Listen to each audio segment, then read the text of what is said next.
So, She-Hulk. So we open our first episode of She-Hulk with Jennifer Walters practicing her closing speech for some kind of weird, lawyer stuff. I don't understand it. And she's doing so with her closest friends with her, meaning two people. And of course, the only male in the room is undermining her because, of course, she's a woman in 2022 and this is a show made for single women. Let's continue.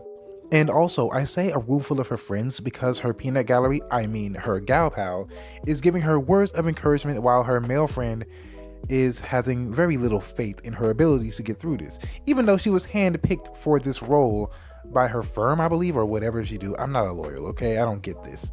But yeah, she was handpicked to go against Dale Haginger or whatever. I wasn't paying too much attention. I ain't gonna hold you. So clearly it's her friend's toxic masculinity that's getting in the way of him not realizing her greatness. Fraggin' kill me. Also, I almost forgot that, Jennifer Walters' female friend threatened to murder her male counterpart, and she's making a joke out of it, probably because, he's mansplaining. Again, freaking kill me. So we flash back, quote, a few months ago because Kevin Feige lost the ability to work on his own timeline in his own franchise, but I digress. Also, don't you find it funny how the super smart lawyer Jennifer Walters can't give an accurate estimate on how long it's been since she became a Hulk? Anyway, she spends her time in the car mansplaining and, more importantly, emasculating Steve Rogers by having a theory that he was a version for a majority of the MCU. And clearly it's to pander to that little minority group of people who don't watch these movies and, to realize that Captain America, even in his first outing, was getting female attention after the super soldier serum. So, it's highly unlikely that a guy built like Steve Rogers would get no attention from women in his downtime, but whatever. And obviously the way Jennifer Walters gets her powers is nowhere near comic book accurate. I guess because the original way she obtained her powers is too much of a man saving a woman. So instead, we had to see how this strong independent woman gets her powers. So in the show's version, the non-gamma irradiated small woman is fully conscious after a crazy dangerous car accident, and of course she's so strong and independent, she saves Bruce Banner, the Hulk, due to a bit of blood falling on her arm. She then gets injected with the gamma irradiated blood of the Hulk. Keep in mind, this man is Hulk, and she is a random, regular woman. How did she get up from that collision? Men's bodies are more durable than women, but this show was written by women, so of course. Also, I just want to point this out. Apparently, this woman's body is so durable enough to where she can be fully conscious after a car crash that was so bad that it literally fell off a cliff. But her skin is not durable enough to survive a little gash and a little cut. Seriously, who is writing this series? So anyways, after the car crash, we fast forward or hard cut to Jen meeting up with her friends, and of course it's 2022, and of course this is Disney, so they have to prove and show just how woke they are. So her friends recognize that she is a little scuffed up, and they start listing off 1,000 pronouns of her potential quote-unquote abuser. Even though realistically it literally makes no sense, because if these are her friends, they've known her for longer than a year, I'm assuming, so they would know that she is a straight woman. But it's 2022 and Disney have to shove their politics in your face for you to understand that they're allies. So I can only assume that the black female token friend is trans because her voice sounded just as fake as She-Hulk looks. So then we move on to more feminist rhetoric and male hate propaganda. A bunch of guys randomly walk out of a bar that she is just so conveniently standing out in the middle of night by. And of course, you guessed it, these males are depicted as sleazy weirdos. And of course, the black man is at the forefront of this because, Disney can't hide their true intentions. I kid you not, dreads and all. It's ridiculous. And in her fear and anger of these men, she then knowingly kills these poor bastards. And by the way, I say knowingly because later on, she explains that she is fully aware of her actions after her first time changing due to the car accident. Meaning that she was actually going to kill these dudes on purpose. Or don't worry, Hulk gets emasculated as well. Because apparently, Jennifer Walters' genetic structure is literally better than Bruce Banner's. Once again, Jen is able to save Bruce Banner from his own injuries due to her blood being better than his. Someone who's had gamma radiation far longer and has been a Hulk far longer. This man couldn't heal his own injuries. Jeez, come on. Even on a DNA level, she is still better than him because this show is ran by women of 2022 and modern feminists don't want to have equality. They want to feel like they are perceived to be better and more superior than men. Fraggin' kill me.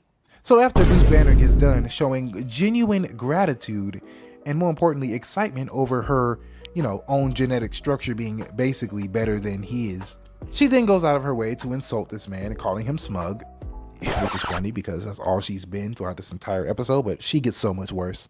And it's funny because throughout this entire episode, all she does is act like an egotistical narcissist, but we'll get to that. So after that, Hulk destroys the genetic testing that he ran on her.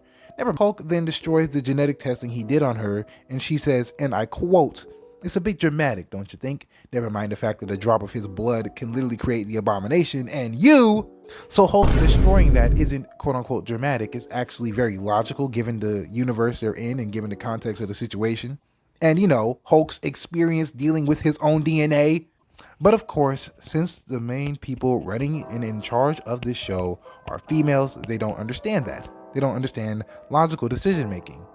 And of course, we get to the world famous quote that has been in all the trailers, we get to the world famous anger and fear being the baseline of just a woman existing, which I find hilarious because if you actually look at any accurate statistic, you would know that, that only 1.7% of women aged 15 and or older indicated that they have been victims to multiple violent crimes compared to the 2.5% of men affected by violent crime.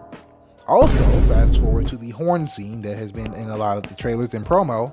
Bruce asks Jennifer Walters any overwhelming feelings of rage, and she has been screaming a normal amount of rage, basically insinuating that women are overly aggressive when it comes to their emotional expression.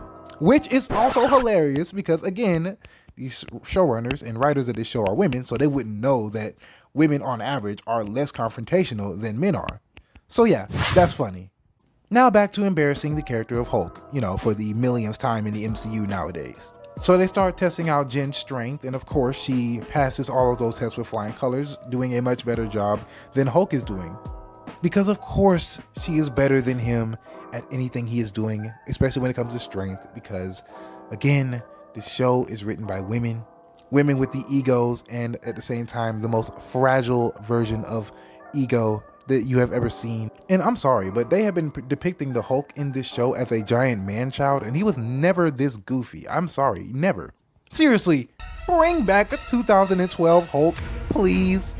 You'd think the showrunners would know that because they're dealing with someone in the MCU. Oh wait, who am I kidding? These freaking showrunners, they don't watch the MCU anymore. Also, then we find out that, the Hulks can't get drunk, which is interesting because the way he says it is a little weird. He says that, we can't get drunk because our bodies metabolize it far quicker. If you can't get drunk, why get drunk? Like, why consume alcohol if you won't feel the effects? He then tries to clean it up, the writers try to clear it up by saying, we get the buzz, but none of the side effects. I'm sorry, but being a little buzzed doesn't make you laugh and cackle like you just got done eating an entire bag of edibles. After all, I'm pretty sure these writers know all too well about drinking yourself into a drunken mess. Most likely alone because, again, the show is made and produced for single women alone.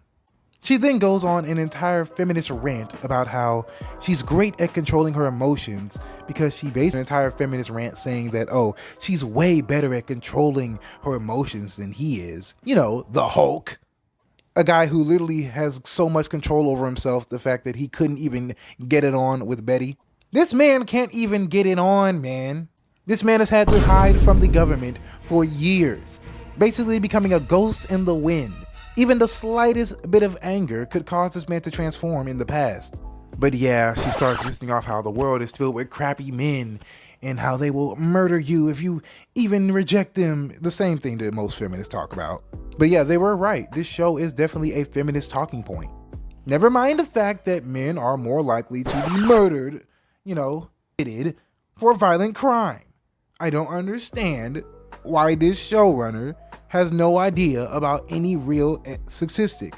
Maybe that's because all the women in charge of the show only view the world through their own anecdotal experiences and emotion. But yes, you control your emotions better than the Hulk. Remember 2012 Hulk? Remember when he said that famous quote that made every single comic book fan wet? You know, the "I'm always angry," meaning and alluding to that he can control this thing at will. Yeah, forget all of that, man. Because Jennifer can control her anger far better than Bruce. Seriously, who is writing this episode? So then we move on to the somewhat kind of sibling fight, and Hulk isn't actually getting embarrassed this time, you know? For once, Hulk is taking the W in this episode. And that would be probably the last. I'm really surprised that the showrunners and the producers of this show actually had the restraint to not show She-Hulk completely dominating Hulk. But, you know, anything can happen, I guess. You know what I found funny? Before the fight even broke out, the craziest thing happened. So the Hulk is trying to convince her to stay, and she hits him with his Jeep, and he actually gets sent flying into a pile of rocks. Can somebody please tell me how a giant worm couldn't make this man budge?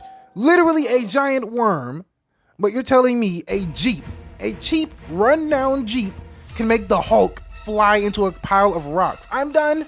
I'm getting out. I can't do this. No, I quit.